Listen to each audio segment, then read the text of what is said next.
Hello students, আজকে আমরা শিখতে যাচ্ছি how to make question with WH word. আমরা আগের দিন কিভাবে প্রশ্ন তৈরি করা হয় সেটা জেনেছিলাম।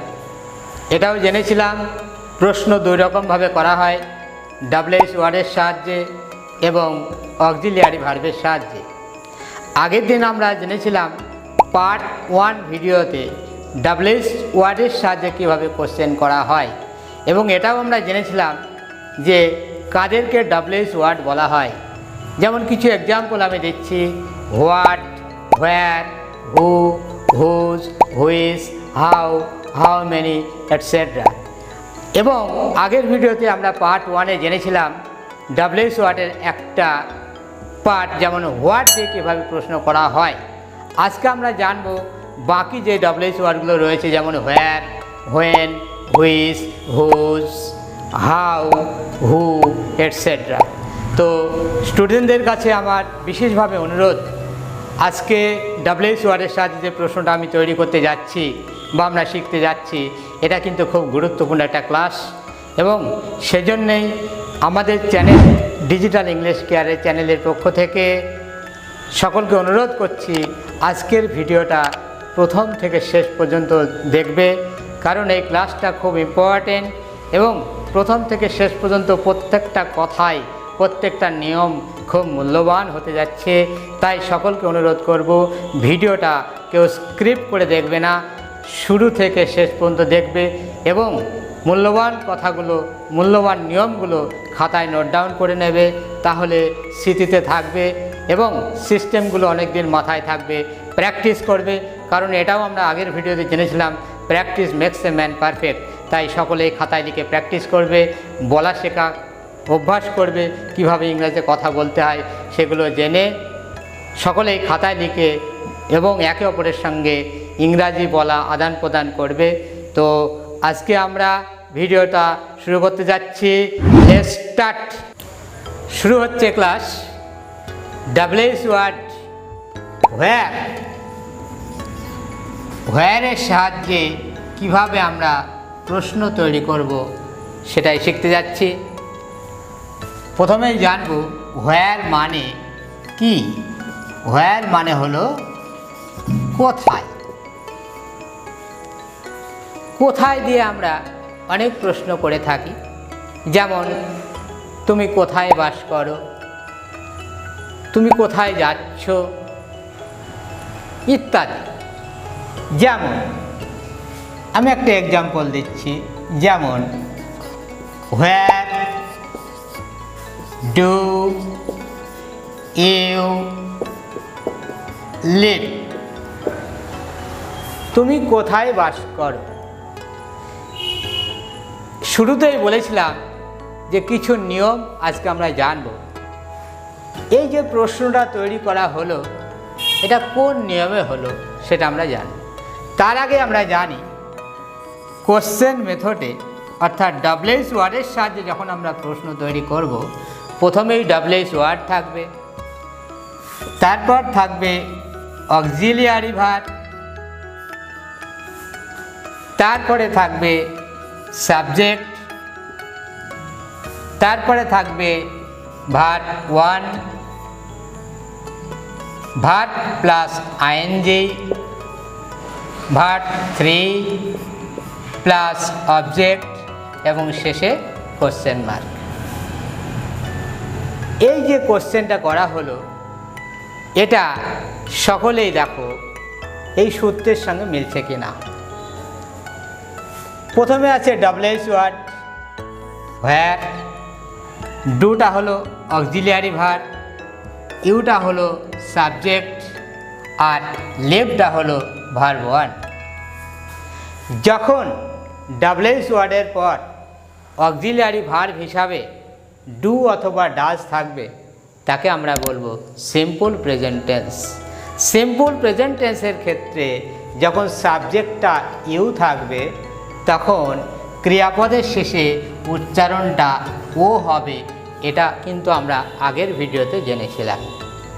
তাহলে হোয়ার মানে কোথায়, where do you live, live মানে বাস করা, আর বাস করার শেষে উচ্চারণটা ও আসবে, আর ইউ মানে তুমি, তুমি কোথায় বাস করো। তাহলে হোয়ার ডু ইউ লিভ এর মানে হলো তুমি কোথায় বাস করো। এবার আমরা নেক্সট আরেকটা এক্সাম্পল দিতে যাচ্ছি। যেমন আমি লিখছি where are you going, where are you going. দেখা যাক ফর্মুলার সঙ্গে মিলছে কিনা। প্রথমে ডব্লিউএস ওয়ার্ড আছে হোয়ার, অক্সিলারি ভার্ব আছে আর, সাবজেক্ট আছে ইউ এবং ভার্বের সঙ্গে আইএনজি যোগ আছে। তাহলে সূত্র ঠিক আছে, লাস্টে প্রশ্ন চিহ্ন। আমরা এই সূত্রের মাধ্যমে জানব যখন ভার্বের সঙ্গে আইএনজি যোগ থাকবে এবং অক্সিলারি ভার্ব হিসাবে অ্যাম ইজ আর এর মধ্যে কেউ একটা থাকবে, তাকে আমরা বলবো present continuous tense. Present continuous tense এটার অর্থ হলো কোনো কাজ বর্তমান কালে চলছে এরকম বোঝালে, অর্থাৎ ক্রিয়াপদের শেষে তেসি, তেসো, তেসে বা চলছে, যাচ্ছি, যাচ্ছ, যাচ্ছে, যেহেতু সাবজেক্টটা ইউ আছে আর ইউ মানে তুমি, আর এখানে ডব্লিউএস ওয়ার্ড আছে হোয়ার, হোয়ার মানে কোথায়, তাহলে তুমি কোথায় যাচ্ছ, কারণ গো মানে যাওয়া, তুমি কোথায় যাচ্ছ এর ইংরাজি হলো হোয়ার আর ইউ গোয়িং। আমরা নেক্সট আরেকটা এক্সাম্পল দিয়ে যাচ্ছি। যেমন আমি যদি বলি হোয়ার ডিড ইউ গো, দেখা যাক ফর্মুলার সঙ্গে মিলছে কিনা। ডব্লিউএস ওয়ার্ড আছে হোয়ার, অক্সিলারি ভার্ব আছে ডিড, সাবজেক্ট আছে ইউ আর ভার্ব ওয়ান আছে গো। যখন আমরা অক্সিলারি ভার্ব হিসাবে ডিডকে ব্যবহার করব, তাকে আমরা বলবো simple past tense. Simple past টেন্সের ক্ষেত্রে ভার্বের শেষে, ক্রিয়াপদের শেষে উচ্চারণটা হবে ল, লে, লা। সাবজেক্টটা যেহেতু ইউ আছে, ইউ মানে তুমি, তুমির ক্ষেত্রে প্রশ্ন করলে ক্রিয়াপদের শেষে উচ্চারণটা হবে লে। তার মানে গো মানে যাওয়া, তাহলে এখানে ডব্লিউএস ওয়ার্ড আছে হোয়ার, হোয়ার মানে কোথায়, তাহলে তুমি কোথায় গিয়েছিলে, উচ্চারণটা লে হবে। এবার আমরা আরেকটা নিয়ম জানতে যাচ্ছি। যেমন আমি যদি বলি যে where has your father, where has your father gone, তোমার বাবা কোথায় গিয়েছে। সূত্র দেখা যায় ডব্লিউএস ওয়ার্ড হিসাবে আছে হোয়ার, অক্সিলারি ভার্ব হিসাবে আছে হ্যাজ, সাবজেক্ট হিসাবে আছে ইয়োর ফাদার আর ভার্ব 3 আছে গন। আমরা আগের ভিডিও জেনেছিলাম অক্সিলারি ভার্ব হিসাবে যখন হ্যাভ অথবা হ্যাজকে ব্যবহার করা হয় এবং ভার্বের থার্ড ফর্ম থাকে, সেটাকে আমরা বলবো present perfect tense. Present perfect টেন্সটা জেনে আমাদের কি সুবিধা হবে, ক্রিয়াপদের শেষে উচ্চারণ হবে, এটাও আমরা জেনেছিলাম এসি, এসো, এসে। সাবজেক্ট যখন থার্ড পারসন সিঙ্গুলার নাম্বার হবে, অর্থাৎ আমি, আমরা, তুমি, তোমরা বাদে একজনকে বোঝাবে, সেটাকে থার্ড পারসন সিঙ্গুলার নাম্বার বলা হয়। সেই ক্ষেত্রে কিন্তু ক্রিয়াপদের শেষে উচ্চারণটা হবে এসে। তাহলে গো মানে যাওয়া, তাই যাওয়ার সঙ্গে এসে উচ্চারণ হবে গিয়েছে। আর ডব্লিউএস ওয়ার্ড যেহেতু হোয়ার আছে আর সাবজেক্ট আছে ইয়োর ফাদার, ইয়োর ফাদার মানে তোমার বাবা, হোয়ার হ্যাজ ইয়োর ফাদার গন মানে তোমার বাবা কোথায় গিয়েছে।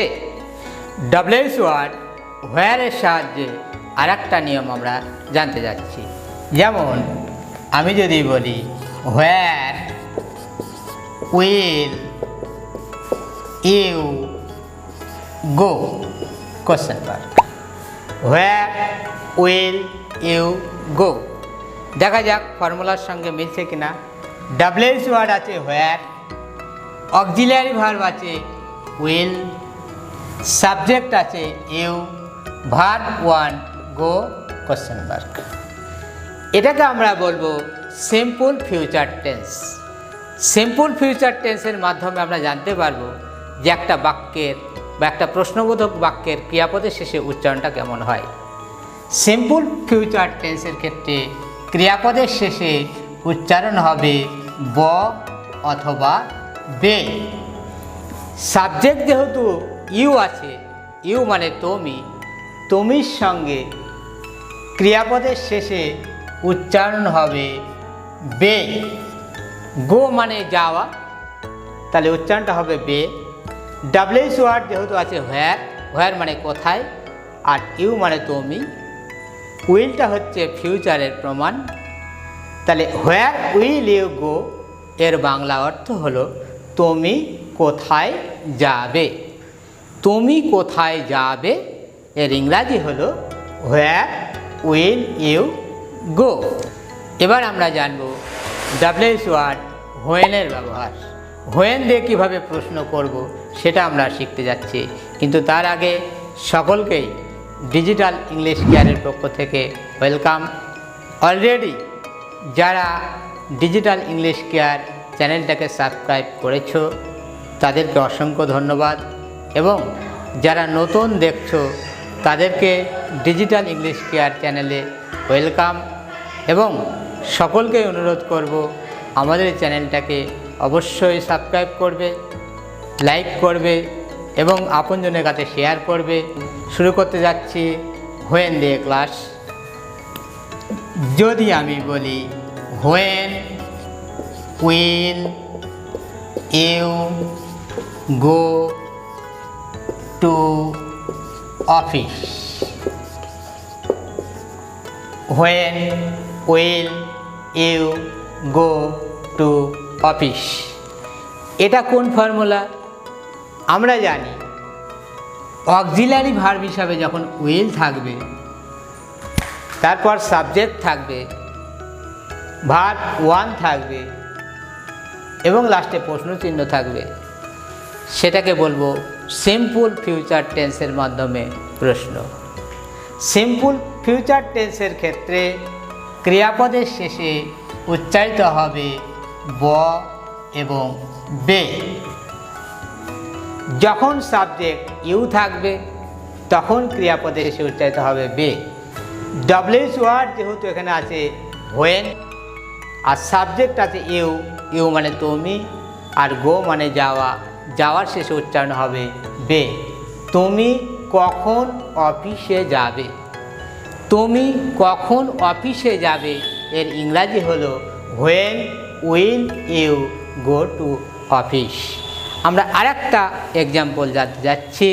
যেমন আমি যদি বলি when will he go to market,